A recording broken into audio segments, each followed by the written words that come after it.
Hello everybody and welcome back to another video. Today I will be doing a review of These Shallow Graves by Jennifer Donnelly.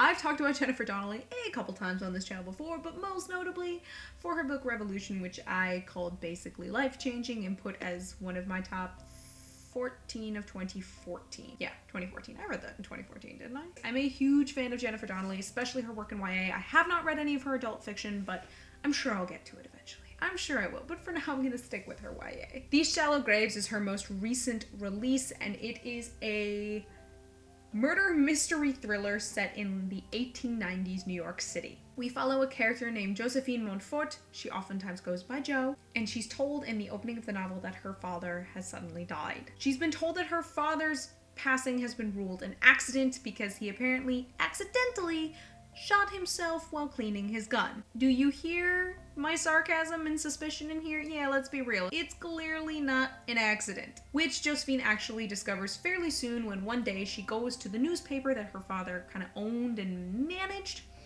and overhears one of the reporters saying that he heard it had actually been ruled a suicide. That reporter, by the way, is named Eddie Gallagher, and he shows up for the rest of the novel as Jo's partner in crime, basically, because she goes to him and says, I heard what you said, you gotta tell me more, and we gotta figure this out, because I want to know if my father killed himself, why he killed himself. What follows from there is basically a high-stakes conspiracy that unravels as more bodies keep turning up, and we start finding out the dark secrets of the Montfort family's past, and guys, it is gripping, it is thrilling, it was a one-sitting read for me, and this book ain't exactly small. It is something over 500 pages.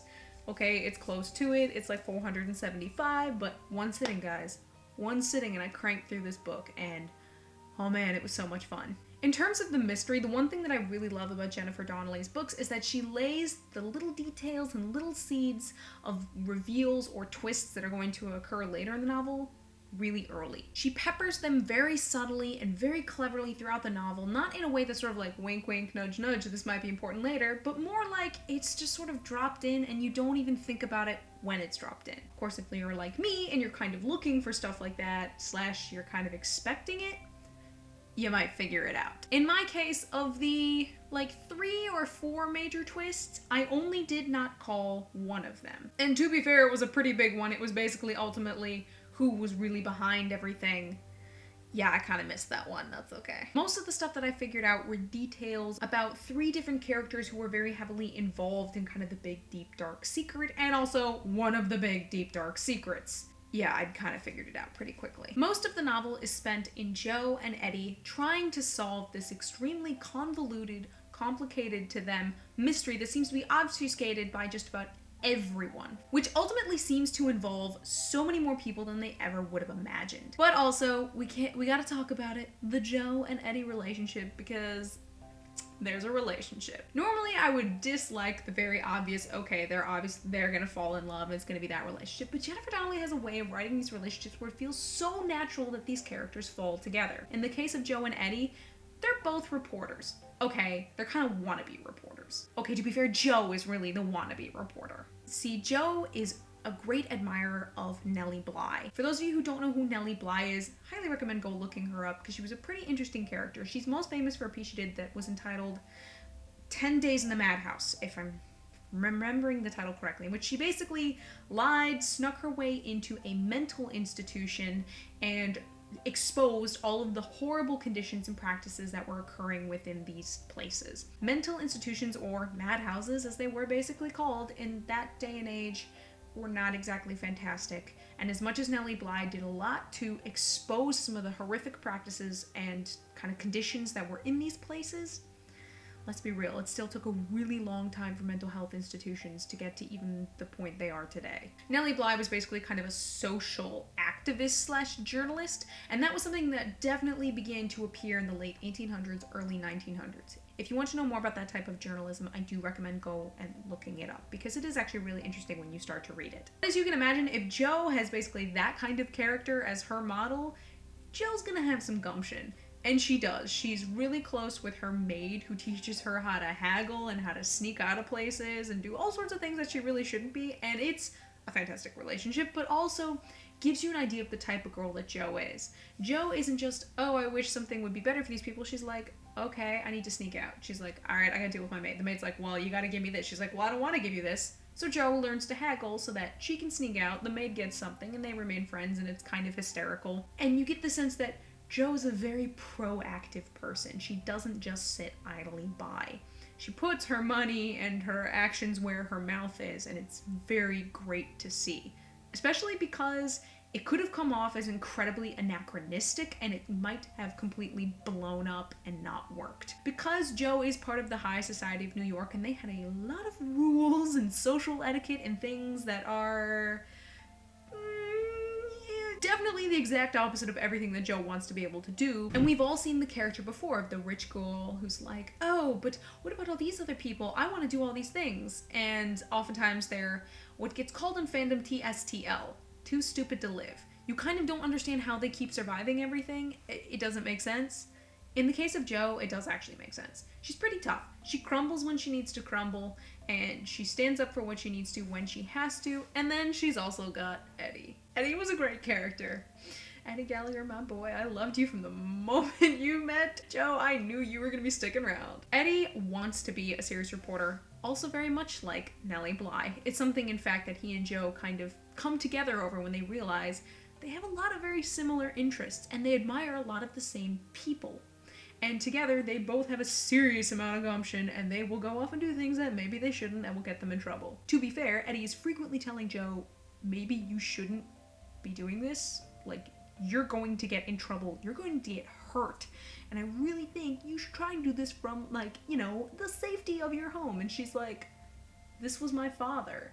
I'm going to figure this out. And their dynamic is that they kind of push each other to be the best part of themselves and basically do the best detective snooping and reporting that either of them could do in these situations. They are a fantastic team, which also means they are a fantastic romance, and I will not deny that it made me very happy. As for the mysteries, I had predicted basically all but one of the big twists that occur within the novel. I got most of them, but the great part is that the writing is such that I really didn't care that I was pretty sure I'd figured them out, because I was still really interested in everything that was happening. The big one that I didn't figure out was effectually who was behind everything. Yeah, that one I definitely didn't figure out till about one page before it happened, and it's mainly because they did push one particular character who has very valid reasons to want a hell of a lot of revenge on all the people who keep dying. Like, he's there and in the forefront, and like, I had no reason to not suspect this guy. Maybe this is because I really like the Count of Monte Cristo.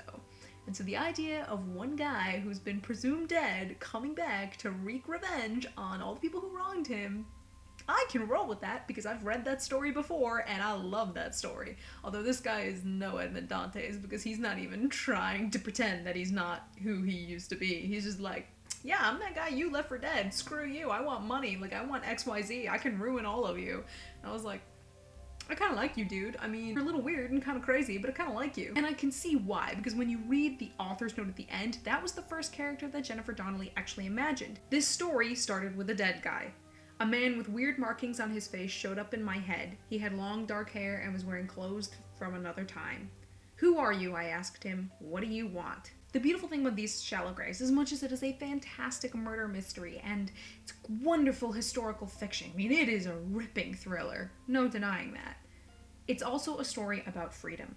So many of the characters in this book are women, especially young women, and this is a time when so many women did not get freedom. If they were poor, there were almost no options for them. They could probably go work in a factory. They'd probably have to go be a prostitute. And even for the wealthy girls, the best that almost any young woman could do was get married.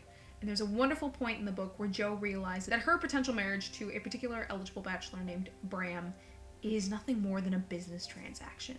She's nothing more than goods that are being bought and sold. And she sort of realizes that she'd been kidding herself, that maybe this was love. Maybe because we might be in love and we really like each other, this could be cool. And she goes, no, this is just absolutely a business transaction between the two families. So much of this novel is spent with young women just trying to have their freedom, to live their lives, to do what they want. And some of them go about it in very many different ways. This is a book that is so much of the time about freedom, especially for young women trying to find freedom in an age that is effectively all about repressing women. Another fantastic thing that Josephine realizes through this is there's a moment where a character starts chastising her, and she realizes that the ultimate weapon adults or any other people have against especially a young woman is shame. Is if you shut them down with shame. And there's so much of that going on in this book that the way Donnelly has Josephine sort of opening her eyes to the true realities of the world and having to either accept them, fight them, or find ways to kind of come at them sideways is fantastic. It adds another dimension to Josephine as a character, it adds more to the world, and it really invests us more in the outcome of the entire situation. Ultimately, These Shallow Graves didn't rock me as emotionally as Revolution did, but I still would list it as probably my second favorite Jennifer Donnelly book that I've ever read. I think when Ms. Donnelly is really involved in historical fiction, this is where she shines, because not only is the historical element used so well and applied throughout the novel so well, but she writes such dynamic, real feeling characters that you can't help but love them, even the ones that sound like a little ridiculous. For example, having basically a crime lord that's called the Tailor. They jokingly call him that area's Fagin, which is of course a reference to the character of Fagin from Oliver Twist by Charles Dickens. He sounds kind of like a character that would be really ridiculous. And then also the fact that your main antagonist for the novel is a guy with like crazy tattoos all over his face. You want to be like, really, like, am I gonna buy this? Yeah, you do. You buy it. Because it's integrated so well within the plot, it seems completely plausible within this world, and this world that's been clearly incredibly researched and meticulously assembled. I normally wouldn't bother to highlight, but I do think it's important. In all the historical fiction books I've read by Jennifer Donnelly, she includes a bibliography in the back for, as she says, works that provided information and inspiration. And I think that's really important. It not only kind of lends credit to just how much research she was doing, but it gives you a chance to go research more if you're at all curious. I know I definitely want to do that. I feel a little ashamed I haven't checked out a lot of the stuff that's in the bibliography of Revolution, and I'm definitely going to do that, and I'm also going to check out some of the bibliographic works from These Shallow Graves, because there were a lot of things that I found very interesting. This was definitely one of my favorite books I've read so far this year. I absolutely loved it. You will probably see it again on a top 16 list, and I highly recommend checking this book out, especially if you are at all into murder mysteries, historical fiction, really, really just good characters, some thrills and excitements, and just a really good story. But that's it for me today, you guys, and so until next time, cheers.